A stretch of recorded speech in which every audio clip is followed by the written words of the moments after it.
Regis and Kathy Lee, weekdays at 9 on News 2. February 17th, 1998. It's one of Washington's most important addresses. What's the matter? How do you spell your last name? I've never met Monica Lewinsky. How do you spell your first name? But nobody wants an invitation. Please. The suspects or targets have no right to participate. They have no right to present evidence. They have no right to have counsel present. Right door, right door, right door. Witnesses come. You'll be returning tomorrow. Witnesses go. We have nothing to say. The prosecutors can ask you anything. They can cut you off. They can be rude. They can mislead. They can mischaracterize your testimony. But it was this picture of Monica Lewinsky's mother that made many people ask, what's going on inside Ken Starr's grand jury? From ABC News, this is Nightline. Reporting from Washington, Ted Koppel. Hardly anything that is altogether clear, and certainly nothing attractive, has emerged thus far from the story of Monica Lewinsky and the nature of her relationship with the President of the United States. But to the degree that anything useful has even been generated by the process thus far, it may be that we are all becoming a little more familiar with the advantages and shortcomings of a grand jury proceeding. The witnesses, or for that matter, even targets of the grand jury, are perfectly free to tell the public everything they were asked and everything they replied in return. The prosecutors are obliged to remain silent, as are the jurors themselves. But even from the limited information that is being made public, it is possible to piece together what kind of a case the independent counsel, Kenneth Starr, is trying to construct. And remember, some of the main witnesses, Monica Lewinsky, presidential friend and advisor Vernon Jordan, and possibly even the president himself, have yet to appear. Our focus tonight is twofold. We want to provide some insight into how a grand jury operates and where this one may be headed. And by examining what has already happened, we want to see how much we can read into the case that Ken Starr is building. That is where we begin, with this report from Nightline correspondent Chris Bury. Bike! What's the bike? What's the bike behind us? Step back. Where's the bike? Animals. Move out of the way. Make a hole. Make a hole. Make a hole. Come on. Make a hole. Now. For witnesses who must run the gauntlet outside the federal courthouse in Washington, the scene is chaotic and even frightening. But inside the courtroom, an entirely different picture may be emerging, according to George Washington University law professor Jonathan Turley. The grand jury is seeing something else. They're not seeing chaos at all. They're seeing a very carefully scheduled series of witnesses. Those witnesses seem to form sort of circles that get closer to the central players.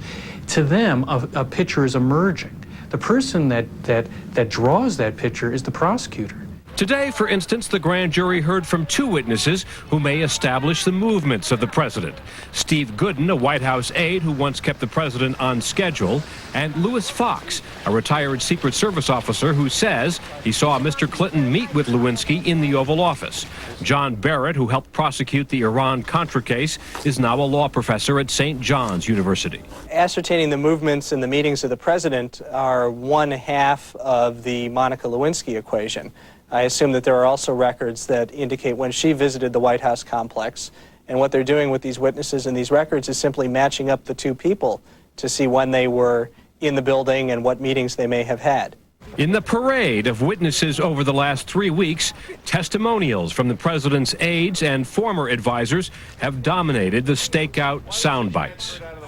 I am personally not aware of any Improper relationship between The president and Monica Lewinsky. or any other White House intern. But at least two of the early witnesses say the primary focus of their grand jury questioning had less to do with that relationship than with the business and geography of the White House. Now, I've spent the last several hours in an appearance before the grand jury, largely detailing the operations of the White House and the physical setting of the White House I told them what I knew about the workings of the White House at the time I was there. Indeed, George Stephanopoulos, now a consultant for ABC News, says the prosecutor zeroed in on this small study near the Oval Office. They asked if President Clinton could have been alone and unobserved there with Monica Lewinsky. The study is just outside the Oval Office, within sight of a small pantry off the president's dining room. A White House steward who frequently works in that pantry was one of the first witnesses before the grand jury. I think it's a factual foundation, simply to make sense of the testimony of witnesses who come later. The grand jurors are drawn from all walks of life. Probably none of them have ever been in the Oval Office or in the working areas of the White House.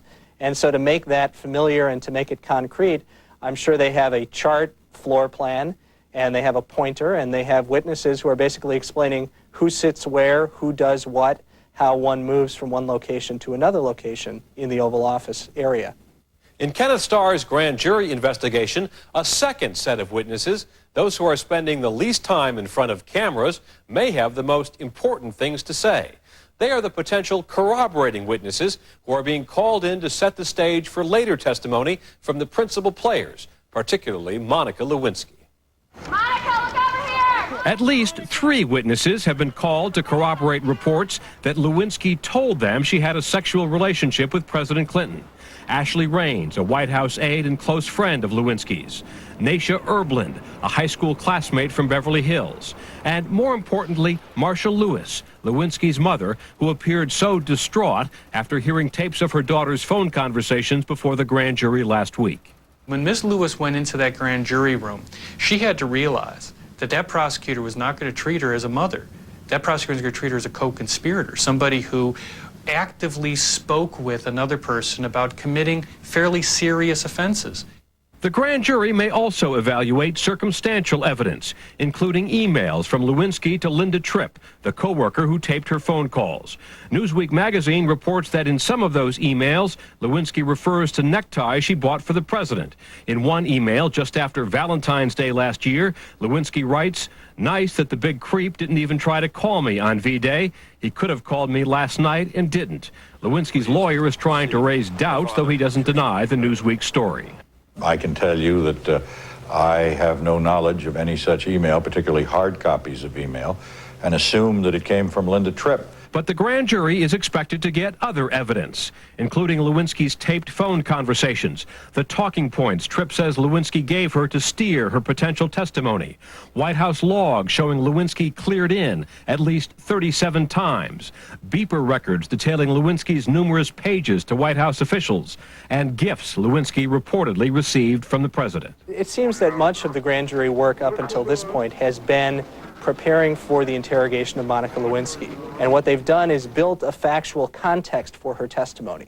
This will permit them to have the documents at hand that can refresh her recollection or that can bear upon her version of events. It's going to be very difficult for Ms. Lewinsky to deny that she had a sexual relationship with the president. At some point, Ms. Lewinsky was lying, and she's going to have to get on that stand, and she's going to have to admit that. She lied to someone. Also, Ms. Lewinsky is going to be put on the spot. You know, a lot of witnesses, particularly in these investigations, have expressed fading memories. Well, you know, no jury is going to believe that Ms. Lewinsky cannot recall specifics on intimate relationships with the President of the United States. Monica Lewinsky's mother, Marsha Lewis, is expected to resume her grand jury testimony as early as tomorrow. Kenneth Starr's stage will then be set for the third and most important group of witnesses, the 3 principal players, Monica Lewinsky, Vernon Jordan, and possibly the president himself. This is Chris Bury for Nightline in Washington. When we come back, what is the secret proceeding called a grand jury? This is ABC News Nightline, brought to you by the U.S. Postal Service.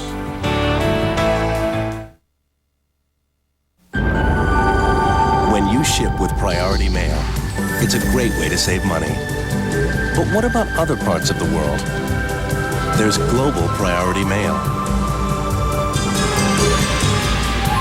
And here's the best part. Give us a few days more, and you can save up to 70% over FedEx or UPS. So, what's your global priority? Try Global Priority Mail from the U.S. Postal Service. Good news, David. applied for it, but for some reason, I need your expense report. We'll just take the roof from it. So, talk to these guys. We're not allowed to. Tell them we have to.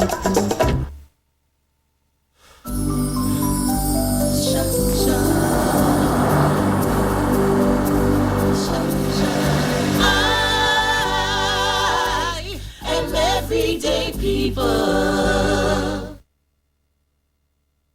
Wednesday, lose weight, gain weight. The diet roller coaster. Will this new pill finally stop the madness? I've lost already 10 pounds. Plus, would you give out your personal financial information to a prisoner behind bars? The next time you do business by phone, you may be doing just that. Diane Sawyer, Sam Donaldson, Primetime, Wednesday.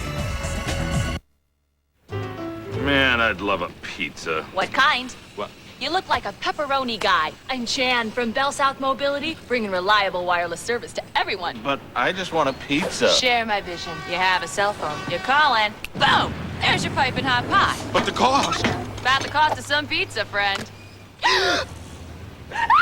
Get the convenience and security of wireless service from Bell South Mobility for $14.99 a month. What? I'm double parked.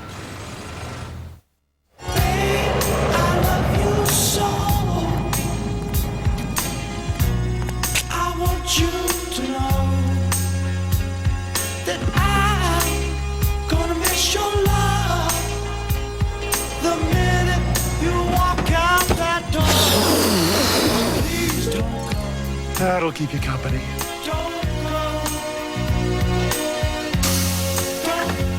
Amico, you expect more from a leader.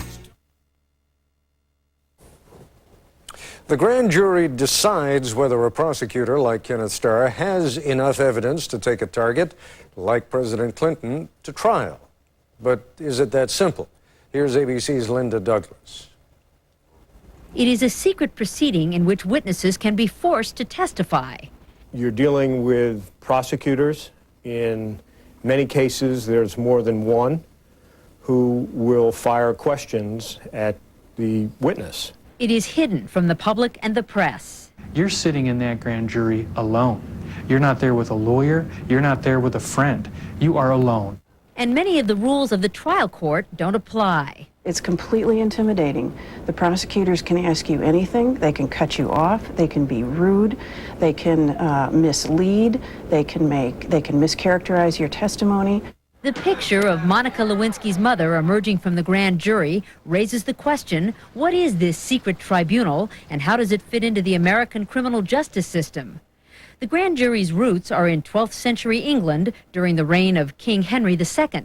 Over time, it evolved into a body of citizens who could protect their countrymen from unfair prosecutions by requiring that citizens agree on the validity of the government's charges. It's that tradition that worked its way into the colonies and led the framers of the Constitution to include in the Fifth Amendment the right that no person shall be charged with a serious federal crime but upon indictment by a grand jury. Like a trial jury, a grand jury is made up of citizens, 16 to 23 members who serve for 18 months, sometimes more. But in the grand jury, the rules are designed to be one-sided. There's no judge, grand jurors can ask questions, and there are no limitations on what the prosecutor can ask. Remember, that prosecutor can ask them any sort of things, even the most intimate details. The rules of evidence don't apply. Hearsay is the standard, not the exception here. And that's one reason grand jurors and prosecutors are sworn to secrecy, to protect reputations that could be damaged by unsubstantiated allegations and rumor. But witnesses are allowed to talk about their testimony if they so choose.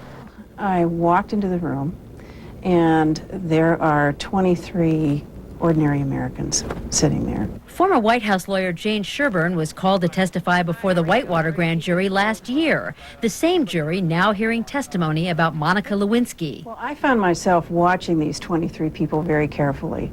Some of them I made eye contact with, some of them would nod. They looked like they were with me. They were sympathetic, but you don't want to win over the grand jury when, in fact, at the end of the day, the prosecutors will tell them what the evidence means, and in most cases, they will simply do what the prosecutor said.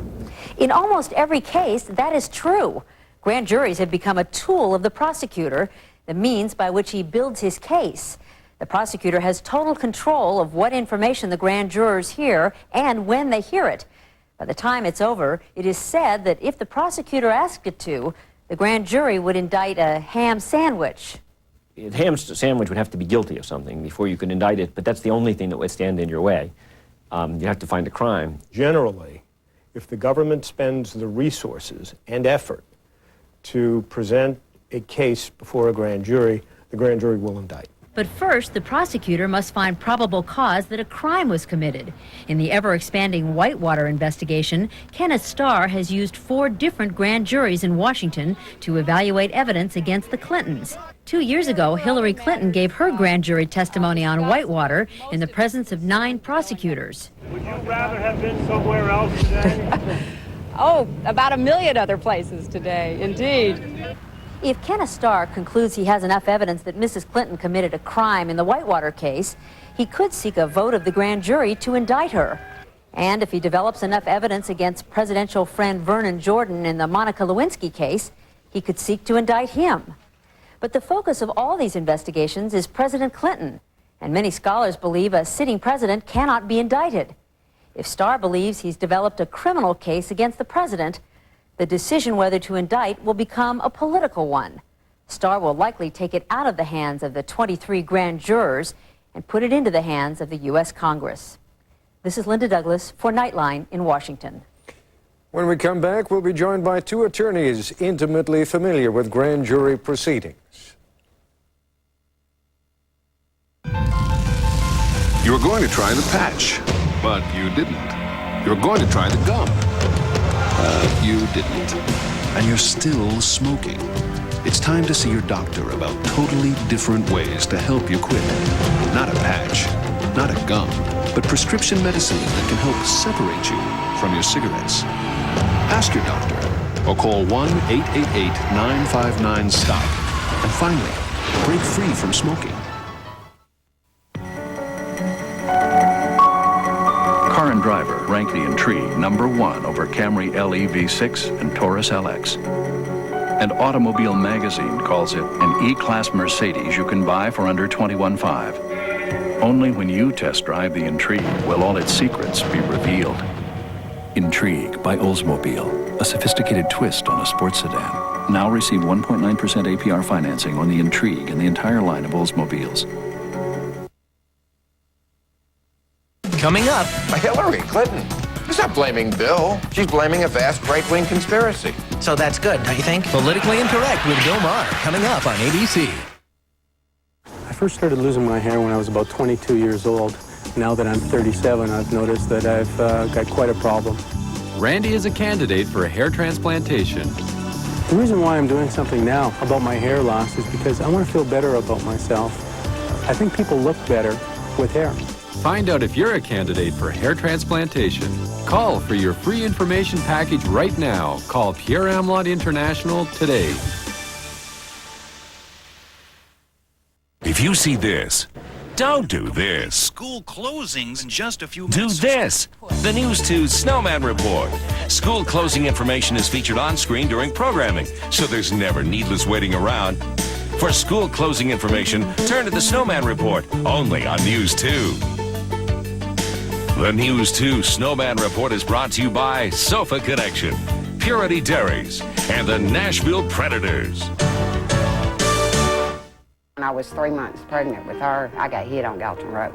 Now through March 4th, News 2 is proud to bring you Buckle Up Baby. Here's one of our recent car seat winners. That really scared me, but we both had our seatbelts on. That's probably what helped us. I tried once and it was busy and called back. And she said, congratulations. I was like, wow. Thanks to Columbia HCA for donating car seats for News 2's Buckle Up Baby. Buckle up your children. It's very important, because they're very precious to us. Joining us now live here in Washington, George Terwilliger, former Deputy Attorney General during the Bush administration, and Harvard Law School professor Charles Ogletree, who was representing the attorney first hired by Monica Lewinsky, which raises an obvious question, Professor. Why would the first attorney hired by Monica Lewinsky, and we're not now talking about William Ginsburg. Why would he need a lawyer of his own? Well, because the extraordinary facts here, what happens is that Frank Carter, who's an extraordinary lawyer, was my boss when I was a public defender, represented Monica Lewinsky when she was first called to go before the Jones versus Clinton grand jury deposition. And as a result of that, he represented her, did some legal work, and now the government, Ken Starr, wants to subpoena his files and everything he's done in connection with that representation. So he now is a lawyer being asked to pierce the attorney-client privilege and reveal whatever he's learned from his client to the prosecutors. That's why. You just made passing reference to what I was going to ask you. Isn't there an attorney-client privilege, and how can the independent counsel or the grand jury, for that matter, pierce that? Well, there is one. There was one. I hope there will be one after this. It makes me wonder. They are going to make some claims that she has waived attorney-client privilege, which we think is just not the case. It's a real troubling issue here because it means that the government has the power, without being checked, without being focused, without any right of review, to call anyone before the grand jury and produce this evidence. There's no court interceding. There's no public access to it. And that's what we're challenging now, that they're going too far and asking the lawyer to turn his files over about his representation of this client. I don't want to spend all of our time on this, but to whom do you appeal? We appeal to the Chief Judge of the District of Columbia District Court. We have filed a motion to suppress the subpoena, and then we will find out what the judge will do after the government files their answer. But we're going to fight it all the way. Mr. Terwilliger, there is in fact, or there are in fact, tactics that can be used by both witnesses and potential targets, and one of those tactics is being employed now by a number of the people who are in the sort of orbit of the president. For example, they have decided to share information among the various lawyers who represent them. Can you explain what they're doing and why they're doing it?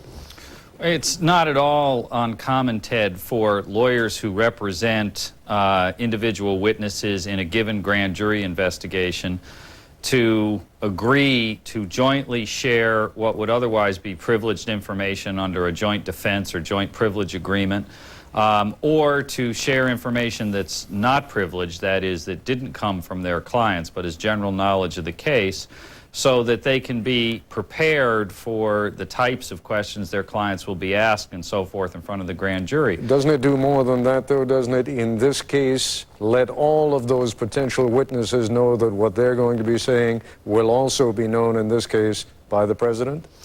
It has that potential, and one of the reasons that lawyers have to be careful under those kinds of circumstances and when engaging in those kinds of activities is to make sure that they don't expose themselves to obstruction of justice allegations. Professor Ogletree, we've been trying to talk in sort of broad terms about what a grand jury does, and in somewhat more specific terms about what this particular grand jury has done and what Ken Starr has done in using that grand jury. Anything that stands out as being particularly inappropriate in this one? Well, there are a number of things. I am very surprised at the way they approach Monica Lewinsky's mother, in a sense to getting her to tell secondhand stories about conversation with her daughter. They have a right to do that, but the question, is it the responsible thing to do? To get the president's aide, who kind of travels with him throughout the White House, to explain every step of the president. I mean, there's no such thing as a sphere of privacy anymore. I worry that what they're doing is not focusing on evidence in a case, but focusing on a whole series of circumstances and putting all this out there without knowing that it's going to lead to anywhere. It's a very dangerous precedent. And I think if you ask federal prosecutors around the country, they're not happy with what Ken Starr is doing. They won't say anything, but they clearly aren't happy with the public's image of how a grand jury is being used in this case. Ted, I was a federal prosecutor for 15 years, and I've been in a lot of grand juries.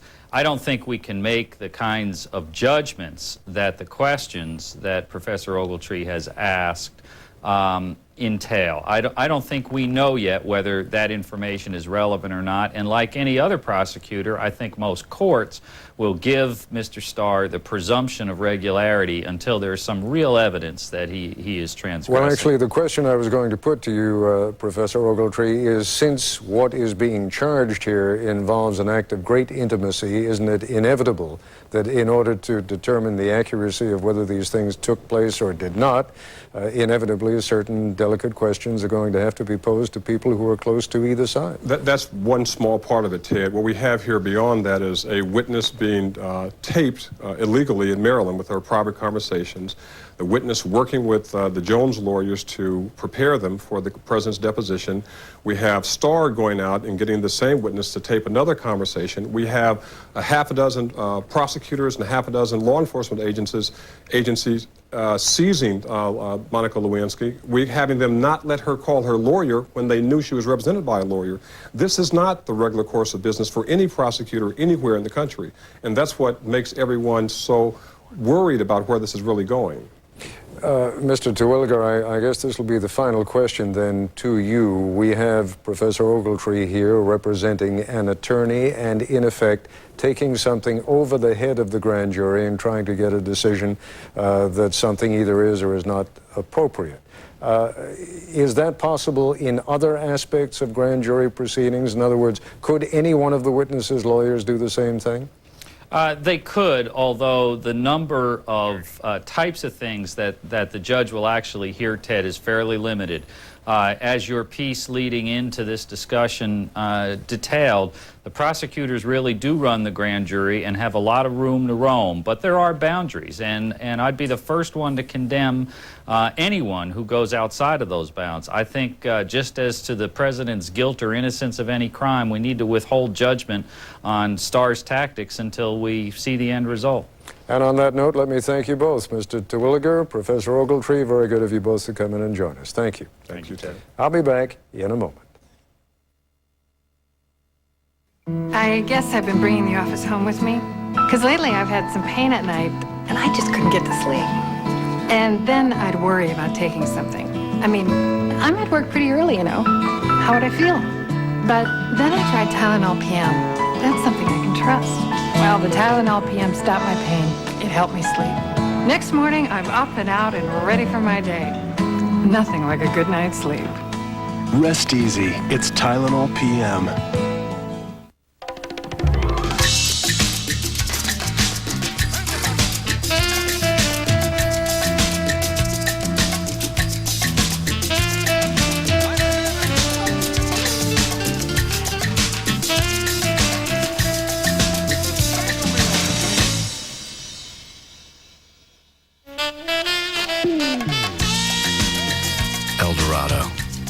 Legendary car for people who go their own way. What causes denture odor? Get close and you'll see. Germs. Efferdent Plus with Fresh Burst Listerine ingredients. It kills odor-causing germs. So you can get this close. Minty Efferdent Plus. Kill the germs, kill the odor. How far have we gone? Where else will we go? The New York Times. Expect the world. You were going to try the patch, but you didn't. You're going to try the gum. You didn't. And you're still smoking. It's time to see your doctor about totally different ways to help you quit. Not a patch, not a gum, but prescription medicine that can help separate you from your cigarettes. Ask your doctor. Or call 1-888-959-STOP. And finally, break free from smoking. Thursday, get ready for the next Motown revolution. The music, the clothes, and the attitudes. For me to wake up with 2 or 3 women that I didn't know their names to was common. Hear how they paid the highest price for fame, from the gold record success of the Jackson 5 to the big $13 million deal with Little Stevie Wonder and the tragic death of Marvin Gaye. He said, Smoke, God is writing this album. The press says it hits all the right notes. They just went wild. The conclusion of Motown 40, ABC Thursday. Tomorrow on Good Morning America, options and solutions in the Gulf. Charles Gibson talks with former Secretary of State James Baker. And for the latest developments on Iraq, log on to abcnews.com. That's our report for tonight. I'm Ted Koppel in Washington. For all of us here at ABC News, good night. If you'd like a transcript or video cassette of this or any other edition of Nightline, please dial 1-800-CALL-ABC. Nightline is always on with abcnews.com. on the web, or AOL. Nightline has been a presentation of ABC News. More Americans get their news from ABC News than from any other source. ABC News, now always on. Tomorrow, can't find a cop when you need one? Try this, a Japanese idea that could make your streets safer overnight on World News Tonight with Peter Jennings. At Food Lion, we'd like to remind everybody, we stand alone when it comes to extra low prices. So when the competition goes to great lengths to claim some of their prices are as low as ours, just remember this. All you have to do is visit Food Lion, look closely at every item along every aisle, and compare prices for yourselves. When you do, it becomes very clear the competition has a long way to go before they can stand where we do. Food Lion, extra low prices and more. All I said was let's sell 98 cars and trucks at 96 prices. Now they think I'm crazy. Hi, everybody. I'm Dan Walters here at Rivergate Toyota. Look, I said let's pay big bucks for trade-ins. I said if you got a job, the down payment will improve your credit. Now, folks, that's not nuts. That's a big sale. Hey, call me crazy if you want to, but we got the best deals in Middle Tennessee on Camrys, Corollas, 4Runners, RAV4s, Sienna minivans, folks. You got to be nuts to miss these deals. That's Rivergate Toyota, 1520 North Galvin Road. Don't miss it. Okay, guys, let's go. What's on your plate? Tomorrow on News 2 at 5.